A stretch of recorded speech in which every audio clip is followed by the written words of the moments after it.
What's up, guys? Had a really ugly 0-2 night last night. Robert Morris, not even close. I didn't even really look into the box score on that one. Although the Tulsa box score was a bit closer, but they fell so far behind. They were just completely out of it. And then they had to tease me at the end by getting like almost to within the number there. And they actually came a half point short just because they hit a meaningless three at the buzzer. And if that had actually covered the number, I'd be I know I maybe got away with one a little bit, but at least I would have been a lot happier last night if that had happened. But the Tulsa game was statistically, at least that game was closer than the final score indicated. With Robert Morris, I don't think that was the case. Whatever. We'll move on to today. We got another pretty big slate of games, big slate of college basketball, but it's one of these days where everything just feels like a minefield, man, where you should be like wanting to like pick out these spots that you really like. And there is one spot that I'm on in college basketball. It just feels like you're just avoiding landmines. Like, don't play this game. Don't play this game. I hate this thing. So like looking down the card, I don't know. I'll mention a few of these games. I guess when I first looked at it, I was like, well, App State and the Sun Belt, they look like they're in a sandwich spot because they're not in a good spot, that's for sure. They're playing a third straight road game. They just went into Troy and lost. Troy is now atop the Sun Belt Conference, even though I think they're probably not as good as certainly they're not as good as James Madison. I don't think they're as good as App State. App State was favored in that game on the road. And Marshall, I'm not sure which team is better between Troy and Marshall, but Troy, I think, is overperforming right now. And so one of the things that just kind of keeps me off of playing Coastal Carolina in this one is that App State lost as a favorite in their last game, but it was a close, tough game against Troy, who now is in the Sun Belt lead, and App State has James Madison up next in 2 days. So third straight road game, sandwich spot. It's not a good spot if they're going to like drop one of these games on the road, because they won at South Alabama in the first one, which is not a horrible game there, winning on the road at South Alabama.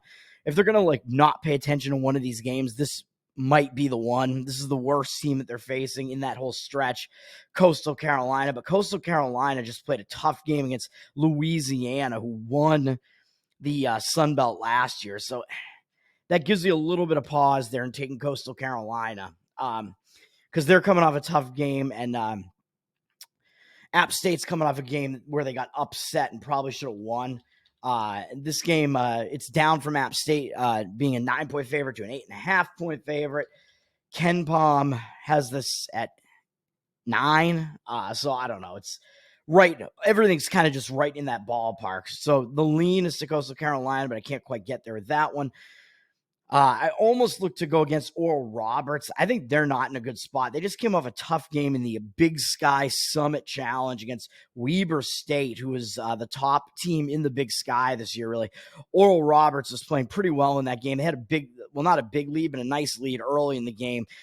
Lost the lead and then didn't really give up and played competitively up until the end against Weber as a slight underdog. And now they come back home, Oral Roberts, to face South Dakota before they have to face, and I think this is their conference home opener. So that's one thing that keeps you off of playing against Oral Roberts a little bit, is that they might be focused for this, because I think the only games that they played in the conference so far have been on the road at Denver and at Kansas City so far. So this is actually their conference home opener against South Dakota, and South Dakota is actually slightly above them in their standing. So that gives you off a little bit, even though Oral Roberts does have St. Thomas, Minnesota up next. The St. Thomas Tommies, who are probably the best team in the Summit, and they're off to a pretty good start leading the Summit. It's very unfortunate there, because St. Thomas, they're at a spot where they are the best team in this conference probably, and they probably should win the conference. The conference is pretty down this year, but they're transitioning from D2 or whatever, so they're in the D1 transition period, so they're not eligible for the postseason yet. So St. Thomas, they can't actually make the tournament this year, which is very unfortunate. I don't know. I mean, there are reasons for the transition period, but that kind of sucks because they're pretty good this year. And it would be kind of cool to see them in the tournament this quickly, only a couple of years after they first started playing in D1. But Oral Roberts, yeah, it does look like a sandwich spot, but it is their conference home opener there, so I can't quite get there with that one. South Dakota did get blown out by Montana in the Big Sky Summit Challenge there. So, and then Ken Palm actually is the other thing that keeps me off this. Ken Palm is Oral Roberts winning this game by 10 points. And the line is, the line is up from 9.5 to 10. So, yeah, whatever. And then I'll just comment, probably the biggest game on the slate here, the one really big game is Illinois and Michigan State. Michigan State, I would want to lean to them situationally because they're coming off a pretty ugly loss to Northwestern, although now this is their second straight road game.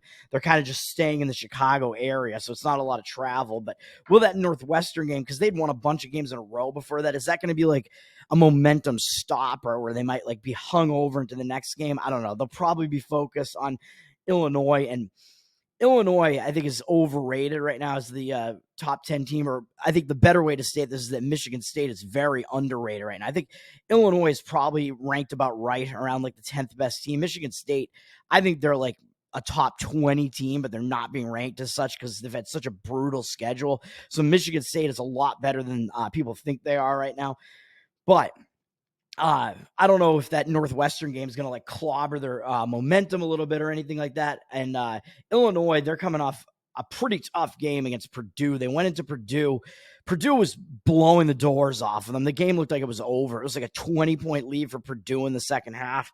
Illinois made a nice comeback. They didn't go away. They put in a big effort to close the gap towards the end there and made it a bit closer, although the final score is actually closer than the game actually was. So they wound up only losing by 5, but that, I don't know, was that a game where Purdue kind of like packed it in? I don't know. I think Illinois did put up like a full effort in that one. So is Illinois going to be in a bit of a hangover spot? Maybe.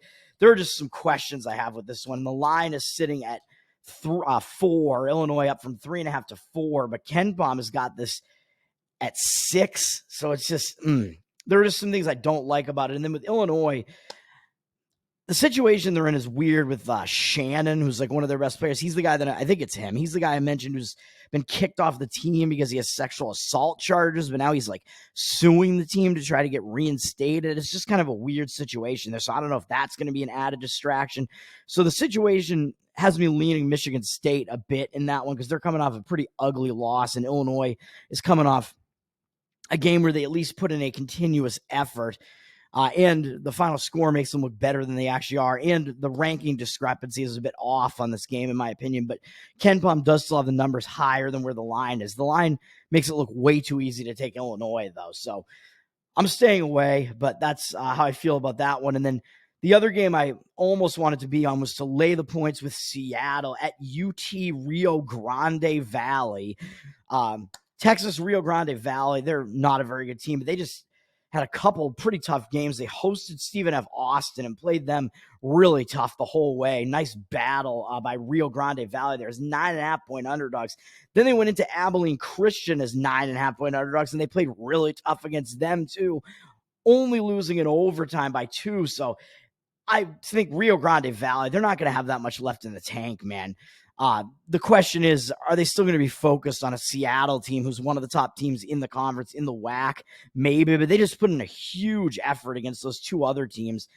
But still, they might be focused on Seattle just because Seattle's one of the better teams in the conference. But Seattle's coming off a really bad performance against Cal Baptist. Seattle was a 6.5-point favorite, and Cal Baptist was way ahead of them. Seattle, I think they scored like at most 20 points in the entire first half. They were losing the whole game. They were losing by double digits for a while.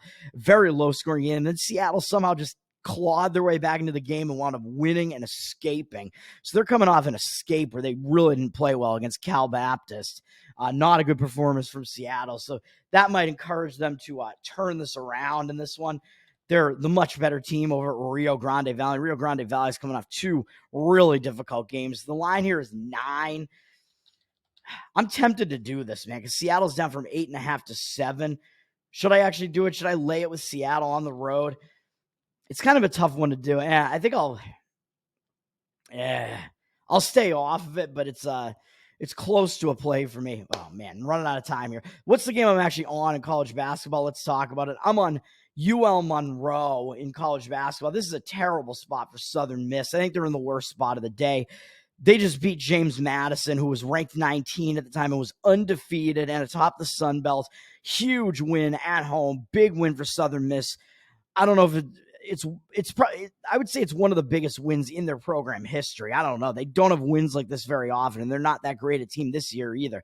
Huge win over James Madison as a 7.5 point underdog, and they played wire to wire win, man. Just a big upset win. Nice win for Southern Miss as pretty substantial home underdogs there. James Madison was coming in there and had just played Louisiana and beaten Louisiana. I think it was the team that won the conference last year. Or maybe they were in a different conference. No, I think it was still this conference, Sun Belt. I don't even remember, but that was a bit of a tough spot for James Madison, I guess, in a second straight road game. And they got taken out by Southern Miss. Southern Miss, now they're in a huge letdown spot. They have to go on the road to UL-Monroe. They haven't played on the road since, I don't know, a while back, mid-December, where they played at Lamar and didn't really do that well at Lamar. They got blown out by McNeese in the road game before that. They are 3-1 on the road, but even so, I don't know. They played Milwaukee and UAB. Those aren't actually terrible teams. I don't know. Southern Miss, maybe they're not that horrible, but this is such a bad spot for them. And they have Troy up next, who is now atop the Sun Belt, as I mentioned, even though I think they're overperforming a little bit. Troy coming off a nice win there. This is a sandwich spot for Southern Miss. They're laying 5.5 on the road right now. UL-Monroe, they're coming off a game. They lost to Georgia Southern at home pretty badly, but they were coming off a game against Marshall. They were coming off games against App State and Marshall, so probably not in the best spot, coming off pretty big games. They didn't play that badly against Marshall, really. Well, they lost by 11. I don't know. They lost by 11. They were losing most of that game, but even so, they lost to Georgia Southern, who's a 2-14 team, and at that point, Georgia Southern had one win, so that's like pretty embarrassing. UL-Monroe got upset at home by that team as a favorite. I think they're going to want to bounce back here, whereas Southern Miss, they're not in a good spot in that sandwich spot there. Southern Miss is up from 4-5, but I believe that KenPom has this line somewhere around 3, so I'm doing it. I mean, he doesn't have either of these teams very good, especially not UL-Monroe, but Louisiana Monroe, yeah, he has this game at 3, so I'm doing it. I'm on UL-Monroe, whatever the line is right now, +5, we'll say. So we're doing that in the sandwich spot. They're going to the NBA. I do think the Celtics are in a terrible spot, but the market looks like it's all in the Celtics, which is bizarre to me. The Bucks are down from 6.5 to 5 as a home favorite. I don't know if they're injuries or what's going on here. 61% of the tickets on the Bucks, 61% of the cash on the Celtics. Doesn't make much sense. I mentioned I liked the Celtics last night. Timberwolves actually wound up not playing Gobert last night or Conley because they were in the back-to-back. So they actually benched players against the Celtics. It still took them into overtime. Celtics are in a really bad spot in a back-to-back, a third game in 4 nights, a fourth game in 6 days, all in different cities. And actually it's a fifth game in 8 days as well, with 2 of those games being at home and the rest being in different cities. Horrible rest spot for the Celtics. They have absolutely no rest. And Milwaukee has multiple days rest, I believe. They haven't played since the 8th, and they lost embarrassingly to the Utah Jazz by double digits. But that was in a return home spot for the Bucks. So it was a bad spot, and they had this game coming up next. So not a good spot for Milwaukee. So, and Milwaukee lost the only time they played Boston this year by 3 at Boston. So I do like the Bucks in this one, even though it's laying the points. It also kind of looks suspicious to be laying points against a team like the Celtics, but the rest spot is horrible for the Celtics. So I do lean that way. The game I'm actually on, the market looks like it's against me too, and I don't know why. I'm going back to it. I've been in trouble like a lot of the time going against this team, but I'm doing it. I'm fading the Thunder. They're down from 14 to 13, somewhere in that range. 66% of the cash on them, though. It's 65% of the tickets on the Trailblazers. I don't really understand that. I don't think that the public is actually going to be on the Portland Trailblazers here. I think we'll see this the market percentages actually kind of shift out and like even out here. Oklahoma City, they're on a back-to-back and returning from a 4-game road trip that took them to Atlanta, Brooklyn, Washington, Miami, starting on the 3rd. They're in a back-to-back. They're playing a 3rd game in 4 days, all in different cities. They did have 2 days rest before that, but They're returning home from the road trip, and they just beat Miami with no time off. They're returning home, playing Portland, and they have Orlando, who's a much better team than Portland, up next, and then both LA teams after that. So if they're going to not pay attention to a game in the schedule, it's going to be this game against Portland, man. And I believe the one time they played Portland this year, which was at Portland on the 19th. I think I don't know if I was on Portland in that game. That was a bad rest spot for Oklahoma City, too, and a back-to-back. They were coming off beating Golden State on the road in overtime. I think I might have played Portland in that one, and Oklahoma City went into Portland and beat them by like 40 points. So it's just absolutely ridiculous what Oklahoma City did in that one. So that's the one time they played them. I don't know if there's going to be a little bit of a revenge aspect to this, but now in a rest spot like this line is just so high. Oklahoma City returning home from a road trip in a letdown spot because they just beat Miami, who won the Eastern Conference last year. They got bigger games up ahead to horrible team in Portland coming in. And Portland played 2 days ago. They are in the middle of a long road trip, which isn't great, but I don't know. I think the spot is much better for them in this one. And they lost by almost 30 points 2 days ago to the Knicks. So I think they're going to bring some focus here. They played decently against Brooklyn in the game. I think I had them against Brooklyn in that game against Brooklyn. So they might show up for this one after another ugly loss. They might be in a bounce back spot here, facing one of the better teams in the NBA here. The line, I took it at 13.5, I think is where it's at right now on the Trailblazers. It's a bad spot for the Thunder. So that's what I'm doing. And then quickly moving over to the NHL. I just got the one play here. I don't know if there's that much to talk about on the NHL slate, really. There are some pretty good games, but games that I'm not getting involved in. The game that I'm actually going to be on is fading the Florida Panthers. Nobody's going to want to step in front of this train, man. The Florida Panthers, I think the spot dictates that they're laying minus 140, only minus 143 right now at home with 85% of the cash on them and 77% of the tickets. I don't know that cash discrepancy is going to wind up staying the way that it is. Florida is going to be the public team, man. They can basically do no wrong. They're just winning everything right now. They've won a bunch of games in a row. I think they've won 8 games in a row or something like that.